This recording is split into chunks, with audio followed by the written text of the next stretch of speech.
الحمد لله رب العالمين والعاقبة للمتقين والصلاة والسلام على سيدنا ونبينا ومولانا محمد وعلى آله وأصحابه الطيبين الطاهرين. أما بعد فأعوذ بالله من الشيطان الرجيم.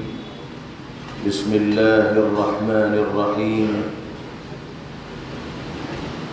هو الذي أرسل رسوله بالهدى ودين الحق ليظهره على الدين كله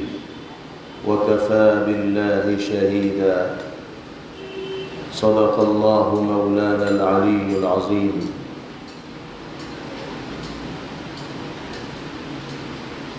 صدر اجلاس جمیعت علماء ہند صوبہ راجستھان کے صدر محترم حضرت مولانا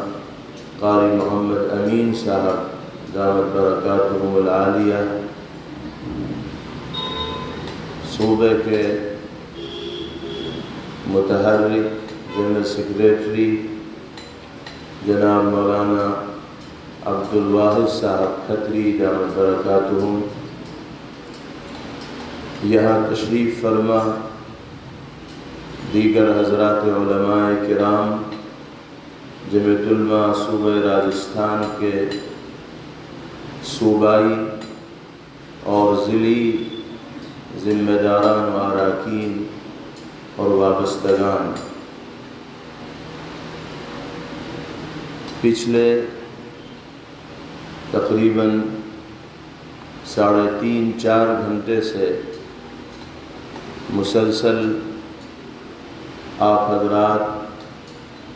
اس حال میں اس جلسے گاہ میں تشریف فرما ہے اور پوری دلچسپی اور توجہ کے ساتھ مختلف پروگراموں کو سن رہے ہیں۔ ایجنڈے کے مطابق ذکر کردہ تمام امور پر سیر حاصل گفتگو ہوئی ہے، تشفی بخش روشنی ڈالی گئی ہے اور عالمی اور ملکی سطح پر اس وقت جو بھی حساس مسائل ہو سکتے تھے ان کا تذکرہ کیا گیا ہے، اجمالی طور پر یہ تفصیلی انداز میں۔ مدارس اسلامیہ کا تحفظ، مکاتب دینیہ کی بقا اور مسلم سماج و معاشرے میں دینی اور اسلامی تہذیب و تمدن اور تشخص کو برقرار رکھنے کے لیے سنجیدہ فکر و کوشش کتنی لازمی اور ضروری ہے،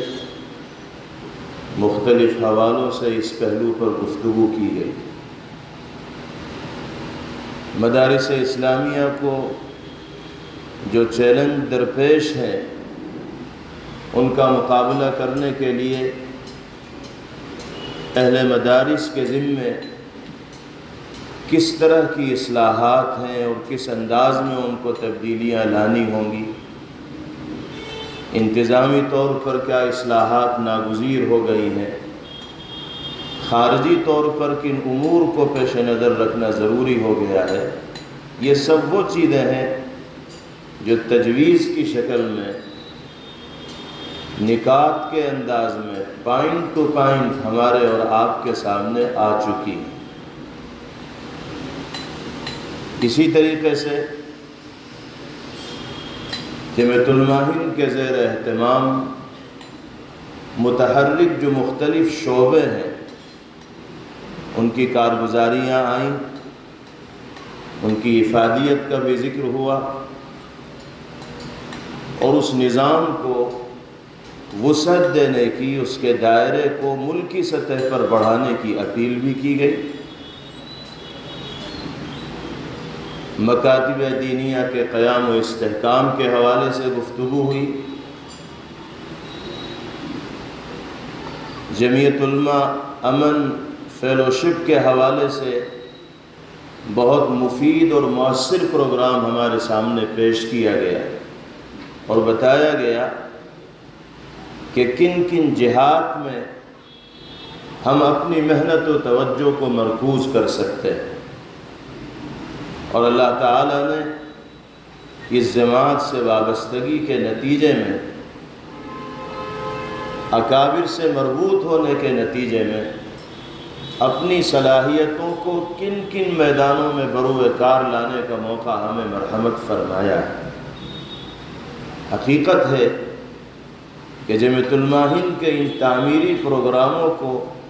اگر ہم زمینی سطح پر برپا کرنے کے لیے تیار ہو جائیں تو اتنی مشغولیت ہوگی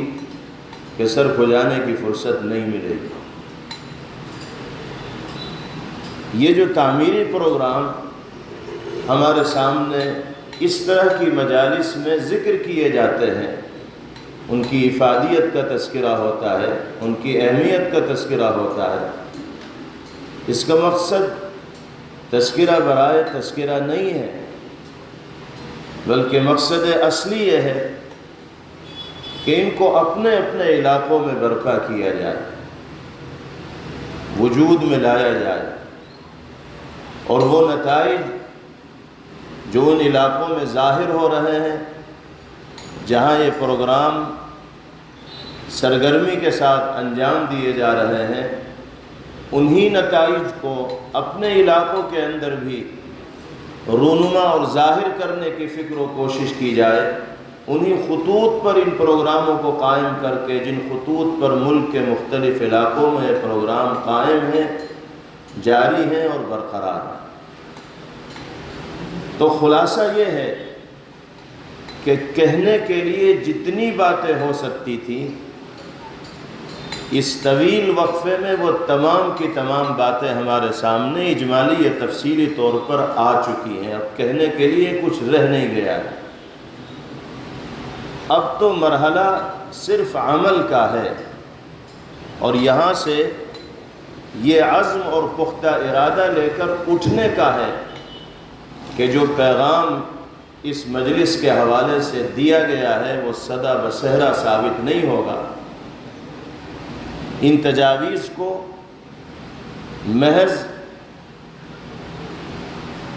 اپنے فائلوں کی یا الماریوں کی زینت بنا کر ہم نہیں رکھیں گے، بلکہ زمینی سطح پر اپنے اپنے ضلعوں میں، اپنے اپنے علاقوں میں اس کو نافذ کرنے کی بھرپور کوشش کریں گے، محنت کریں گے۔ اگر اس عزم و ارادے کے ساتھ ہم یہاں سے اٹھیں گے، نکلیں گے اور جائیں گے، 100% ہمیں کامیابی نہیں ملے گی تو 50% تو کامیابی ملے گی ہی، 50% نہیں ملے گی تو 40% ملے گی۔ 10% بھی اگر ہم ان پروگراموں کو نافذ کرنے میں کامیاب ہو جائیں گے تو انشاءاللہ کامیاب لوگوں کی فہرست میں ہمارا نام آئے گا۔ اور اگر عمل کے جذبے کے ساتھ ہم یہاں سے نکلے ہی نہیں اور پیش قدمی کے لیے ہر بھائی دوسرے بھائی کا انتظار کرتا رہا تو 6 مہینے کا یہ وقفہ یوں ہی گزر جائے گا، اور اگلی مرتبہ اجمیرد میں جمع ہوں گے تو جس کیفیت کے ساتھ یہاں ہیں اسی کیفیت کے ساتھ وہاں ہوں گے۔ ایسا نہ ہونا چاہیے۔ اگلی مجلس منتظمہ ہو تو اس میں اس مجلس منتظمہ سے اس مجلس منتظمہ کے درمیان نمایاں کارکردگی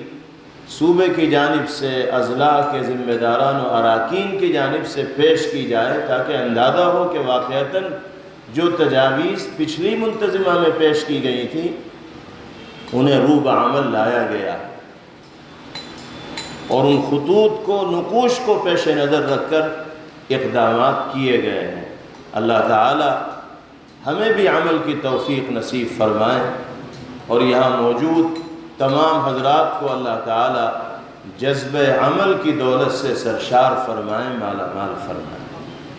میرے بھائیوں، بزرگوں، یہ حقیقت ہے کہ اس وقت عالمی سطح پر بھی اور ملکی سطح پر بھی ملت اسلامیہ سخت ترین حالات سے دوچار ہے۔ عالمی سطح پر جو صورتحال ہے وہ کسی پر مخفی اور پوشیدہ نہیں ہے۔ صرف غزہ اور فلسطین ہی کا ایک مسئلہ نہیں ہے، جہاں پچھلے 10 مہینوں سے مسلسل ظالم طاقتیں انسانیت کے خون سے ہولی کھیل رہی ہیں، اور اس مقدس سرزمین کو بے گناہ اہل ایمان کے خون سے رنگین کر دیا گیا۔ رہنے کے لیے مکانات وہاں نہیں ہے، کھانے کے لیے غذائی سامان وہاں نہیں ہے، اور افسوس اس بات پر ہے کہ دنیا کی وہ طاقتیں جو اپنے آپ کو امن عالم کا علم بردار اور انصاف کا ٹھیکیدار سمجھتی ہیں، وہ اسلام دشمن طاقتوں کی ان تباہ کاریوں کو دیکھ رہی ہیں، اور نہ صرف یہ کہ اپنی زبان پر تالا لگائے ہوئی ہیں بلکہ دشمنوں کی پشت پناہی کر رہی ہیں، کھلے طور پر ان کے ساتھ کھڑی ہیں، یہ پیچھے سے ان کی ہم نوائی کر رہی ہیں۔ ہم دوسروں کو کیا کہیں، اپنوں ہی نے اپنوں سے منہ موڑ رکھا، اور جن حکمرانوں سے اس نازک موقع پر یہ توقع اور امید کی جا سکتی تھی کہ وہ اپنے مظلوم و مقہور مسلمانوں کی حمایت میں میدان میں آئیں گے اور دشمنوں کے خلاف کوئی کڑا اور تلخ رویہ اپنائیں گے، وہ بھی دشمنوں کی صفوں میں کھڑے دکھائی دے رہے ہیں۔ افسوس ہے اس کیفیت پر۔ یہ صورتحال تو فلسطین کی، اور جیسے کہ ابھی ذکر ہوا، فلسطینی تحریک کے رہنما اور رہبر شہید اسماعیل ہنیہ رحمہ اللہ بزدلانہ حملے میں جام شہادت نوش کر گئے، اور کھلے طور پر سفارتی اصول کو بھی پامال کیا گیا اور جنگی معاہدات کو بھی پیروں تلے روندا گیا، لیکن کوئی اس پر لب کشائی کے لیے تیار نہیں، بلکہ الٹا مظلوم ہی کو برا بھلا کہا جا رہا ہے اور شہید ہی کو کوسا جا رہا ہے۔ صرف فلسطین اور غزہ ہی کی یہی صورتحال نہیں ہے، بلکہ آپ دیگر خلیجی ممالک کی صورتحال کا بھی اگر جائزہ لیں گے تو اس نتیجے پر پہنچیں گے کہ اسلام پسند طبقے کو وہاں بھی دبایا جا رہا ہے، کچلا جا رہا ہے۔ اب دنیا میں جس عالم کو عالم اسلام کہا جاتا ہے، معذرت کے ساتھ کہنا پڑتا ہے کہ وہ عالم اسلام کہے جانے کے لائق رہے ہی نہیں۔ مسلمانوں کا عالم تو ان کو کہا جا سکتا ہے، لیکن ان کی حرکتیں ایسی ہیں جو اسلام کے نام پر کلنک ہیں اور دھبا۔ اسلام پسند طاقتوں کو وہ بڑھنے نہیں دیتے، اسلامی تحریکات کو وہ پنپنے نہیں دیتے، اسلامی تہذیب و تشخص کے حامل افراد ان کی آنکھوں میں کانٹوں کی طرح چبھتے ہیں۔ کن کی آنکھوں میں؟ جو اپنے کو مسلمان کہتے ہیں، جو اپنے کو موحد کہتے ہیں، جو اپنے کو قرآنی ہدایات و تعلیمات کا علم بردار کہتے ہیں، ان کی آنکھوں میں اسلام پسند طبقہ کھٹک رہا ہے، تو ہم دوسروں کی کیا شکایت کریں اور دوسروں سے کیا شکوہ کریں؟ مصر میں اسلام پسندوں کو اسی طرح دبایا جا رہا ہے، الجزائر میں یہی صورتحال ہے، یمن میں اسی طرح کی صورتحال ہے، شام میں اسی طرح کی صورتحال ہے، خود سعودیہ میں اسی طرح کی صورتحال ہے، دیگر جو خلیجی ممالک ہیں، دبئی ہو یا دیگر ملک ہو، سب جگہ تقریباً ملتی جلتی صورتحال ہے۔ یہ تو ان ممالک کی صورتحال ہے کہ جہاں مسلمان بڑی تعداد میں آباد ہیں، اور جہاں مسلمان اقلیت میں ہیں اور غیروں کے درمیان معمولی تعداد میں زندگی گزار رہے ہیں، ان کو الگ طرح کے مسائل کا سامنا ہے، الگ طرح کی صورتحال سے وہ دوچار ہیں۔ خلاصہ یہ کہ عالمی سطح پر بھی ملت اسلامیہ سخت ترین دور سے گزر رہی اور ملکی سطح پر بھی ہر ملک میں بسنے والے مسلمان الگ الگ طرح کے حالات سے دوچار ہیں۔ ہمارے سامنے اپنے ملک کی صورتحال ہے، کس کس طرح کی سازشیں ہو رہی ہیں، کیسی کیسی پلاننگ حکومتوں کی طرف سے ہو رہی ہے، مدارس اسلامیہ کو اور مکاتب دینیہ کو کس طرح ٹارگیٹ کیا جا رہا ہے، نشانہ بنایا جا رہا ہے۔ مدھیہ پردیش کی گورنمنٹ ہو یا آسام کی گورنمنٹ ہو اور انہی کے نقش قدم پہ چلنے والی یو پی کی گورنمنٹ ہو، مستقل ان حکومتوں کی طرف سے مدارس و مکاتب کو نوٹس جاری کیے جا رہے ہیں۔ آسام و مدھیہ پردیش میں تو اس کا نفاذ بھی ہوا اور بہت سے مدارس بند ہو گئے۔ یو پی میں بھی اسی طرح کا سلسلہ شروع ہوا، ملک کی دیگر ریاستوں میں بھی اسی طریقے کے سلسلے کے شروع ہونے کا اندیشہ ہے۔ ان تمام حرکتوں کا اور اقدامات کا مقصود یہ ہے کہ مسلمانوں کو ان کے مذہبی شعائر سے اور دینی تشخص سے اور دین کے بنیادی عقائد و مسائل سے محروم کر دیا جائے، نابلد کر دیا جائے، بے خبر کر دیا جائے، ناواقف کر دیا جائے۔ مدارس و مکاتب سے ان کا رشتہ توڑ دیا جائے تاکہ وہ دینی اور ایمانی غیرت و حمیت جس کے ہوتے ہوئے ایک مسلمان ہر طرح کا خطرہ مول لینے کے لیے تیار ہو جاتا ہے، اس غیرت و حمیت کی حفاظت کی خاطر اس جذبہ ایمانی کو سرد کر دیا جائے، ٹھنڈا کر دیا جائے۔ مسلمانوں کے گرد گھیرا تنگ کیا جا رہا ہے، ناانصافی کا برتاؤ کیا جا رہا ہے۔ اب یہ جو وقف ایکٹ میں ترمیم کا نیا مسئلہ کھڑا ہوا ہے اور پارلیمنٹ میں اس تبدیلی کے حوالے سے مرکزی گورنمنٹ نے بل پیش کیا ہے، 40 سے زیادہ ترمیمات وقف ایکٹ کے اندر لائی جا رہی ہیں، اس کو منظوری کے لیے ٹیبل پر رکھا جا رہا ہے۔ اس کا کیا مقصد ہے؟ حکومت کو وقف کی پراپرٹی سے دلچسپی نہیں ہے، حکومت وقف کی پراپرٹی کا تحفظ نہیں چاہتی، بلکہ اس طرح کی ترمیمات لا کر حکومت کا مقصد وقف کی پراپرٹی پر اپنا قبضہ جمانا ہے، اور جو لوگ حقیقتاً اس وقف کی پراپرٹی کے مستحق ہیں ان کو وقف کے منافع سے محروم کرنا۔ باتیں تو بڑی اچھی کرتے ہیں کہ ہم ان ترمیمات کو اس لیے لا رہے ہیں تاکہ وقف کے املاک محفوظ ہو جائیں، لیکن حقیقتاً ان کا مقصد تحفظ ہے ہی نہیں، ان کا مقصد کلکٹر راج نافذ کر کے وقف کی املاک کو مرکزی حکومت کے قبضے میں لانا اور پھر اپنے مقصد و مفاد کے تحت اس کو استعمال کرنا۔ یہ کھلی مداخلت ہے مسلمانوں کے حقوق۔ وقف کے املاک اور وقف کی سرزمین وہ املاک ہیں کہ جن کو ایک مسلمان نے نیک نیتی کے ساتھ صرف اللہ کی رضا کے لیے مستحقین کو فائدہ پہنچانے کی نیت سے اللہ کے نام پر وقف کیا۔ یہ خیراتی ادارہ ہے جن کی منفعت انہی لوگوں کے لیے ہے جو اس کے مستحق ہیں۔ حکومت کا کردار تو ان خیراتی اداروں کو تحفظ دینے کا ہونا چاہیے تاکہ زیادہ سے زیادہ مستحق لوگ اس سے فائدہ اٹھا سکیں، لیکن جب حکومت کی نیت خراب ہو جاتی ہے اور بگاڑ و فساد نیت کے اندر آ جاتا ہے تو اپنی ذمہ داریوں سے حکومتیں منہ موڑنے لگتی ہیں، اور اسی کا یہ نتیجہ ہے کہ وقف ایکٹ میں ترمیم کی شکل میں جو نیا قانون لایا جا رہا ہے اس کے ذریعے وقف بورڈ کے دائرہ اختیار کو سمیٹ دیا جائے گا،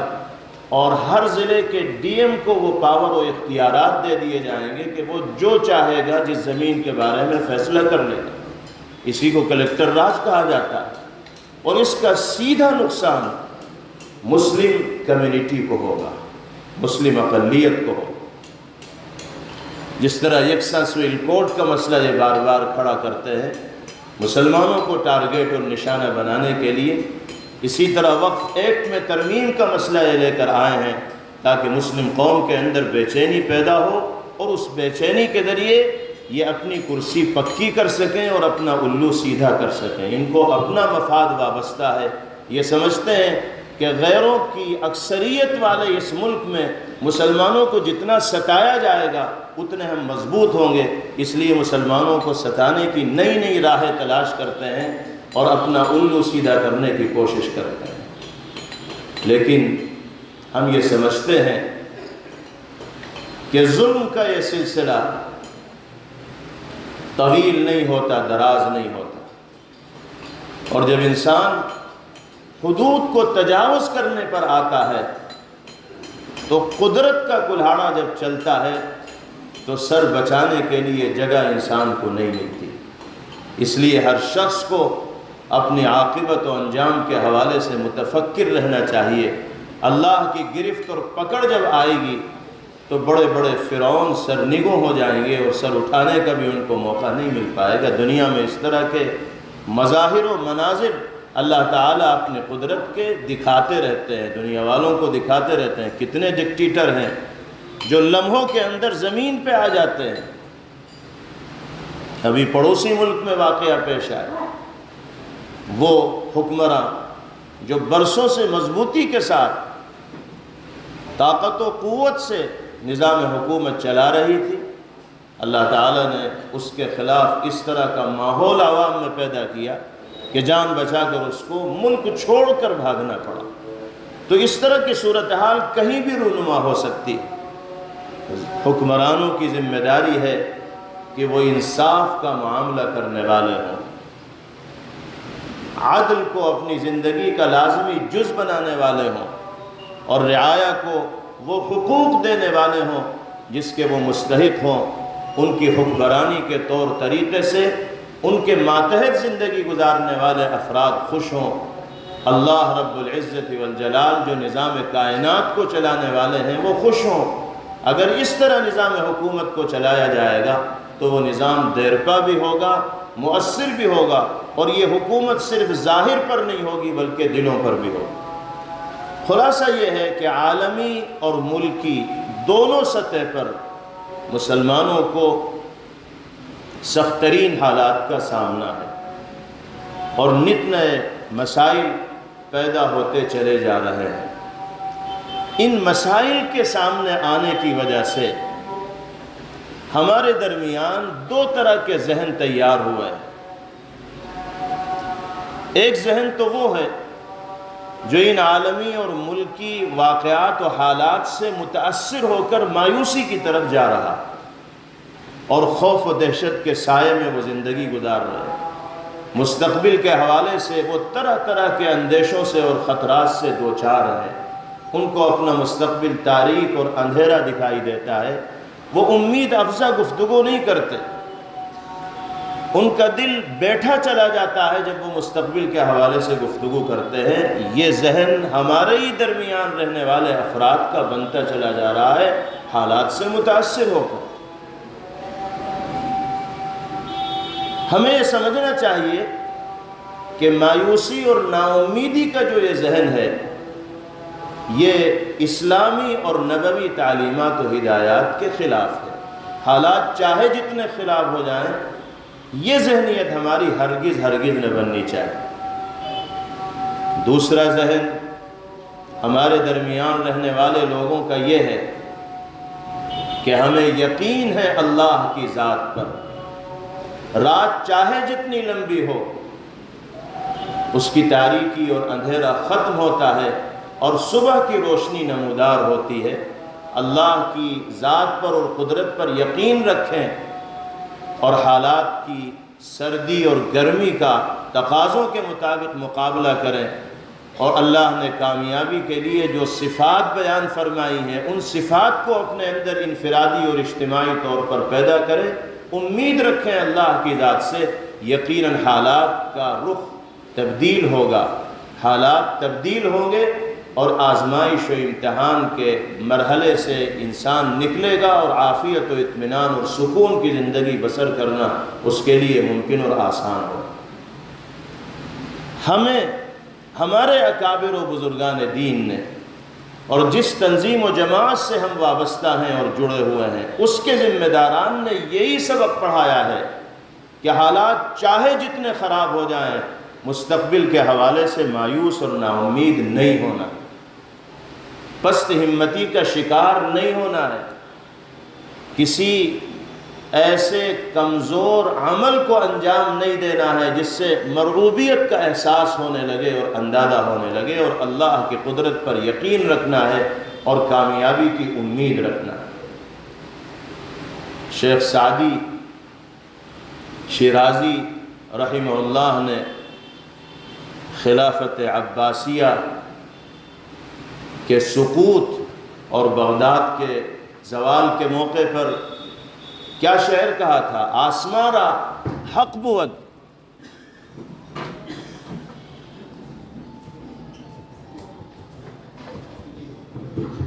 آسمارا حق بود گر خوں ببارد بر زمین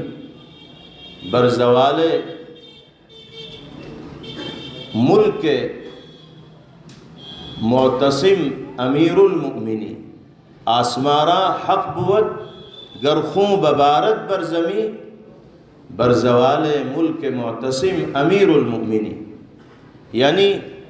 معتصم باللہ جو خلفائے عباسیہ میں سے آخری خلیفہ تھے، ان کی حکومت و سلطنت کے زوال پر اگر آسمان سے خون کی بارش ہو تو ہو جانی چاہیے، یعنی حالات اتنے سنگین و خطرناک ہیں کہ خلافت عباسیہ کے زوال پر اور سقوط بغداد پر شیخ سعدی شیرازی علیہ الرحمہ یہ فرما رہے ہیں۔ اندازہ لگائیے کہ حالات اس وقت کتنے سنگین و خطرناک ہوں گے۔ آج ہم جن حالات میں جی رہے ہیں، یقیناً یہ حالات ان حالات سے زیادہ سنگین و خطرناک نہیں ہیں۔ جب ہمارے ان بزرگوں نے آج سے سینکڑوں گنا زیادہ سنگین و خطرناک حالات کا کامیابی کے ساتھ مقابلہ کیا اور اللہ نے ان کے لیے عافیت کی اور عزت کی راہیں ہموار کی، تو آج ہم کیوں مایوس و نا امید ہوتے ہیں؟ ہم بھی اگر انہی خطوط پر اور نقوش پر چلیں گے اور اللہ اور اس کے رسول صلی اللہ علیہ وسلم کی تعلیمات و ہدایات پر عمل کرتے ہوئے کامیابیوں کی راہوں کو تلاش کریں گے تو انشاءاللہ کامیابیاں مقدر بنیں گی۔ اور اچھی طرح سمجھ لیجئے، یہ حالات اپنی جگہ، یہ پریشانیاں، دقتیں اور الجھنیں اپنی جگہ، لیکن یہ بھی ایک خوش آئند پہلو اور حقیقت ہے کہ 21ویں صدی میں عالمی سطح پر مسلمانوں کی تعداد میں بشمول ہندوستان کے اتنا اضافہ ہوا ہے کہ اس سے پہلے اس کی مثال نہیں ملتی۔ 20ویں صدی کے مقابلے میں کئی گنا اضافہ مسلمانوں کی تعداد میں 21ویں صدی میں ہوا ہے، اور ماہرین اور تجزیہ نگار تو یہاں تک کہہ رہے ہیں کہ آنے والے 50 سالوں میں یعنی 2070 تک مسلمانوں کی تعداد 3 ارب تک پہنچے گی اور اسلام دنیا کا سب سے بڑا مذہب انشاءاللہ بنے گا۔ آپ کو حیرت ہوگی، عیسائی اکثریت ممالک میں، برطانیہ جیسے ملکوں میں جہاں عیسائیوں کی اکثریت ہے اور مسلمان معمولی تعداد میں، کوئی بڑا شہر ایسا نہیں ہے جہاں کسی بڑے چرچ کو مسلمانوں نے خرید کر مسجد نہ بنایا ہو یا مدرسہ نہ بنایا۔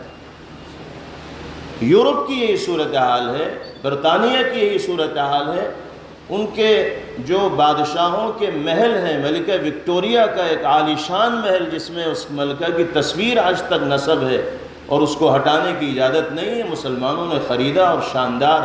بنات کا ادارہ اس کے اندر چلتا ہے اور ساری دنیا کی بچیاں وہاں کر دینی تعلیم حاصل کرتی۔ ہم یہاں رہتے ہوئے سوچ نہیں سکتے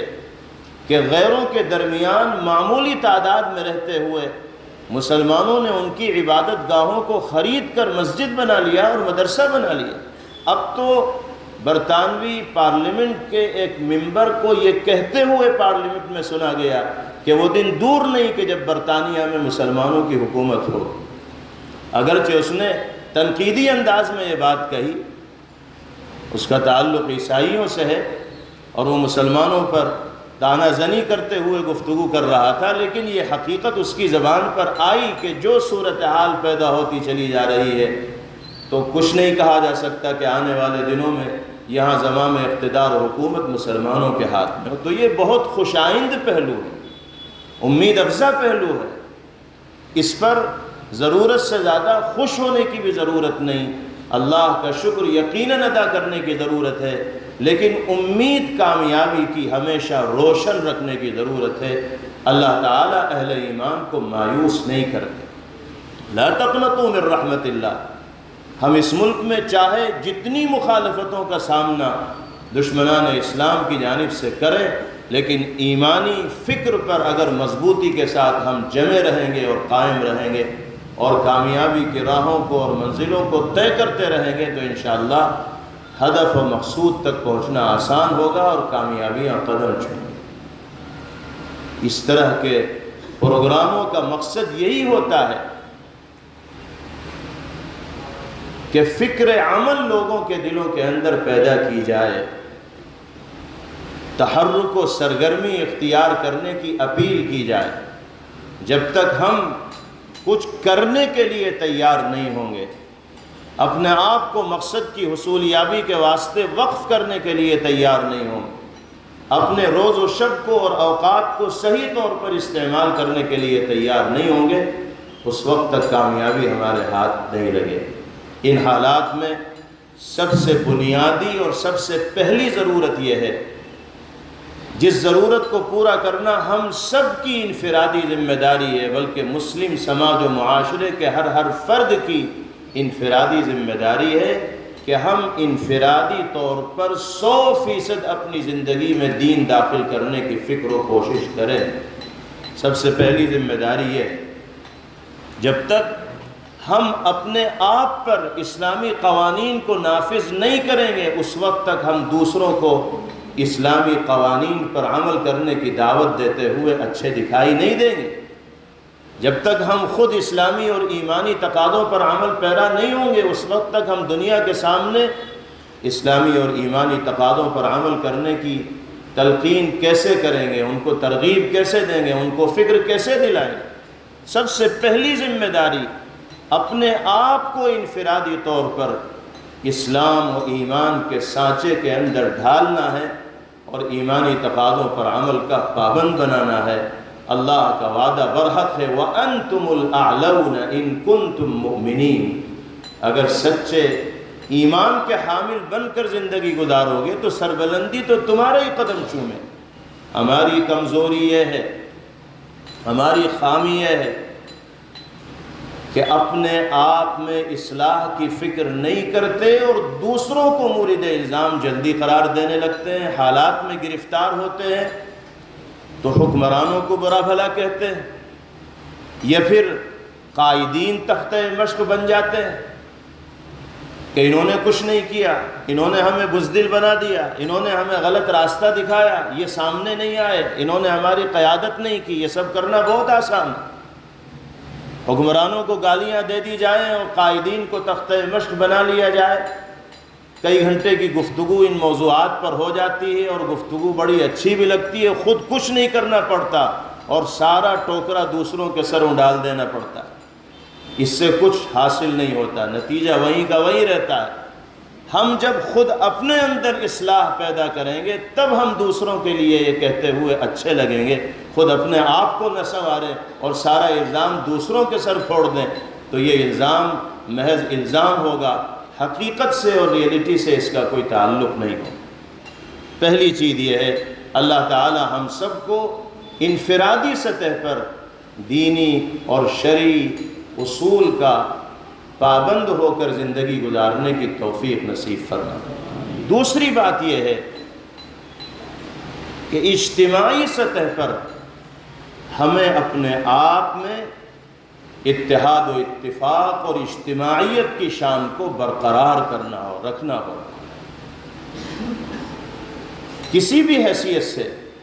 اگر ہمارے درمیان کوئی رنجش ہے، اختلاف ہے، تو وسیع تر مفاد کو پیش نظر رکھتے ہوئے ان جزوی اختلافات کو کنارے کریں گے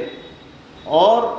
قومی مفاد میں ایک پیج پر اکٹھے ہوں گے، ایک میدان میں یکجا ہوں گے۔ بعض اختلافات فکری اور نظریاتی اعتبار سے ایسے ہوتے ہیں کہ جن کو کسی بھی حال میں قبول نہیں کیا جا سکتا۔ ہم یہ نہیں کہتے کہ اس اتحاد کا مطلب یہ ہے کہ آپ ایسی فکر کو اور نظریے کو اپنا لے جو دینی اور شرعی اعتبار سے درست نہیں ہے۔ آپ اس فکری اور نظریاتی اختلاف سے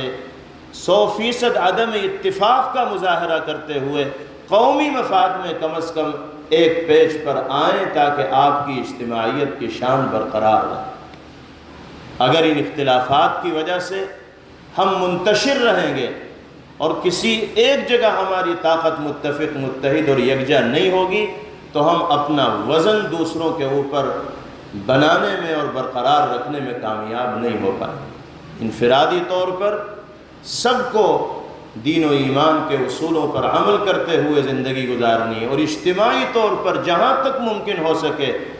متحد و متفق ہو کر اور اجتماعیت کے ساتھ زندگی گزارنی ہے۔ اللہ سے لو لگانا ہے، دعاؤں کا اہتمام کرنا ہے۔ جب اس فکر کے ساتھ زندگی گزرے گی تو وہ جو ہمارا میدان کار ہے، دعوت اللہ، اللہ کی طرف بلانا، دین کی طرف بلانا، ہم اس میدان کار میں بھی بڑے مؤثر ثابت ہوں۔ یہ دو چیزیں اگر ہمارے اندر آئیں گی، نمبر 1 دینداری، نمبر 2 اجتماعیت کی شان، تو دعوت اللہ کے میدان میں بھی ہم جھنڈے گاڑنے والے بنیں گے۔ غیروں کو دین اسلام کی طرف راغب کرنے میں اللہ ہمیں کامیابی عطا فرمائیں گے، اور ہم اللہ کے کرم سے دائرہ اسلام کو وسیع سے وسیع تر کرنے میں کامیاب ہوں۔ اور آخری بات یہ ہے کہ اللہ تعالیٰ نے ذمہ دار طبقے سے آپ حضرات کو منسلک فرمایا ہے، جوڑا۔ یہاں ذمہ داروں ہی کا اجتماع، مدارس کے ذمہ داران ہیں یا جمعیت علماء کے مختلف شعبوں کے ذمہ داران، اور ذمہ داران کی حیثیت عوام کے لیے مثال ہوا کرتی ہے، نمونہ ہوا کرتی ہے۔ ہمیں اور آپ کو دیکھ کر نہ جانے کتنے لوگ اپنی زندگی کا رخ تبدیل کرتے ہیں۔ ہماری حرکات و سکنات ان کے مشاہدے میں ہوتی ہے، اور جیسا ہماری طرف سے کیا جاتا ہے ویسا پھر ان کی زندگی کے اندر بھی دکھائی دیتا ہے۔ ہمیں اپنی اس حیثیت کو اور منصب کو سمجھتے ہوئے بہت محتاط ہو کر زندگی گزارنے کی ضرورت ہے، اور اپنے ہر عمل کو اور اقدام کو یہ سمجھ کر انجام دینے کی ضرورت ہے کہ ہمارا یہ عمل اور ہمارا یہ اقدام ہماری ذات تک محدود نہیں رہے گا بلکہ متعدی ہو۔ حضرت مولانا سید ابو الحسن علی میاں ندوی نور اللہ مرقدہ فرمایا کرتے تھے کہ مدارس اور دینی اداروں کے قیام کا مقصد ایسے علماء کو تیار کرنا ہے جو باحوصلہ ہوں، باشعور ہوں، باغیرت ہوں، اور بے شعوری، بے غیرتی اور قانون الہی کی پامالی کے سخت ترین دور میں بھی وہ امت کے لیے مینار نور بن کر کھڑے رہنے والے۔ یعنی حالات سماج و معاشرے کے چاہے جتنے خراب ہوں، ہمیں اور آپ کو اللہ نے اس طبقے سے منسلک کیا ہے کہ ہماری حیثیت مینار نور کی ہونی چاہیے، اندھیرے میں روشنی کا کام آپ کا وجود کرنے والا ہو، آپ کی شخصیت کرنے والی۔ جیسے قطب نما ہوتا ہے، وہی حیثیت علماء کی ہے اور ذمہ دار طبقے سے تعلق رکھنے والے افراد کی ہے۔ کسی جنگل میں کھڑے ہو کر اگر قطب نما سے آپ سمت معلوم کریں گے تو وہ آپ کو صحیح سمت کی رہنمائی کرے گا، ایک عالم دین کی یہی ذمہ داری ہے، ذمہ دار طبقے سے تعلق رکھنے والے ہر فرد کی یہی ذمہ داری ہے کہ وہ زندگی کے ہر موڑ پر انسانیت کی صحیح رہنمائی کرنے والا ہو، بہترین مشورہ دینے والا ہو، اس راستے کی طرف لے جانے والا ہو جو دنیاوی اور اخروی دونوں اعتبار سے اس انسان کے لیے کامیابی کا ضامن ہو۔ ہمیں اپنی اس حیثیت کو اور ذمہ داری کو سمجھنا ہے، نافع بن کر اس دنیا میں زندگی گزارنی، جیسے نبی کریم علیہ السلام نے فرمایا خیر الناس من ينفع الناس، سب سے بہترین انسان وہ ہے جو انسانیت کے لیے نفع بخش اور سود مند۔ اہل علم کی ذمہ داری جہاں اپنی قوم اور اپنے سماج کی رہنمائی کرنے کی ہے، وہیں یہ ذمہ داری اور فریضہ بھی ہے کہ ہم حق و باطل کے درمیان امتیاز کرنے والے ہوں اور لوگوں کو بتانے والے ہوں کہ صحیح کیا ہے یا غلط کیا ہے۔ ہماری یہ ذمہ داری ہے کہ ہم سماج و معاشرے کے افراد کے عقائد و اعمال پر بھی نگاہ رکھیں اور اس سلسلے میں متفکر رہیں کہ نہ عقیدے کے اعتبار سے ہمارے علاقے میں رہنے والے لوگوں میں بگاڑ پیدا ہو اور نہ اعمال کے اعتبار سے بگاڑ پیدا ہو۔ یہ ذمہ داری بھی ذمہ دار طبقے سے تعلق رکھنے والے افراد ہی کی ہے۔ کیا سیدنا ابو بکر صدیق رضی اللہ تعالیٰ عنہ کے اس تاریخی جملے کے ہم امین نہیں ہیں جس میں آپ نے فرمایا تھا اَيُنْقَصُ الدِّينُ وَأَنَا حَيٌّ، دین میں کمی زیادتی کی جائے اور ابو بکر زندہ رہے، یہ کیسے ہو سکتا ہے؟ ہم سب اس جملے کے امین ہیں اور انہی جذبات کے حامل ہیں، تو ہمیں صحیح کو برملا صحیح کہنا ہے اور غلط کو برملا غلط کہنا ہے۔ عقیدے کے اعتبار سے اور اعمال کے اعتبار سے اگر فساد و بگاڑ سماج کے اندر پیدا ہو رہا ہے تو درستگی کی تحریک چلانا اور اصلاح کی تحریک چلانا بھی ہماری ذمہ داری ہے۔ عقیدے میں بگاڑ ہوگا تو الحاد کا دورہ ہوگا، اور اعمال میں بگاڑ ہوگا تو بدعات کا شیوع ہوگا، اور جس سماج میں الحاد و بدعات کا عموم ہو جائے، شیوع ہو جائے، تو پھر وہ سماج اللہ کی رحمت سے دور ہو جاتا ہے۔ کتنے باطل فرقے ہیں اور گمراہ تحریکیں ہیں جو ہمارے ہی درمیان جنم لے رہی ہیں، اور ہمارے بہت سے بھائیوں اور بہنوں کو ان گمراہ فرقوں اور باطل تحریکوں کے سلسلے میں کچھ بھی معلومات نہیں۔ یہ علماء کی ذمہ داری ہے کہ وہ اپنے علاقے کی صورتحال کا جائزہ لیتے رہیں، اور کوئی بھی ایسا باطل فرقہ اور باطل تحریک و نظریہ کہ جس کے نتیجے میں پیغمبر علیہ السلام کی ختم نبوت کی شان پر زد پڑتی ہو، یہ حضرات صحابہ کرام رضوان اللہ تعالی علیہم اجمعین کے عظمت و تقدس کی شان پر ضرب پڑتی ہو اور آنچ پڑتی ہو، ہمیں اس نظریے کی بھرپور انداز میں تردید کرنی ہے، اور جو لوگ اس سے متاثر ہو رہے ہیں ان کو راہ راست پر لانے کی ہر ممکن کوشش کرنی ہے۔ ہمیں تمام میدانوں میں متحرک ہونا ہے۔ جمعیت علماء نے ہمیں جو پلیٹ فارم دیا ہے، اس پلیٹ فارم میں صرف تدریس ہی نہیں ہے، صرف امامت ہی نہیں ہے، صرف تفسیر قرآن ہی نہیں ہے، صرف درس حدیث ہی نہیں ہے، بلکہ باطل فرقوں کا تعاقب بھی ہے، امت کے عقائد و اعمال کی اصلاح بھی ہے،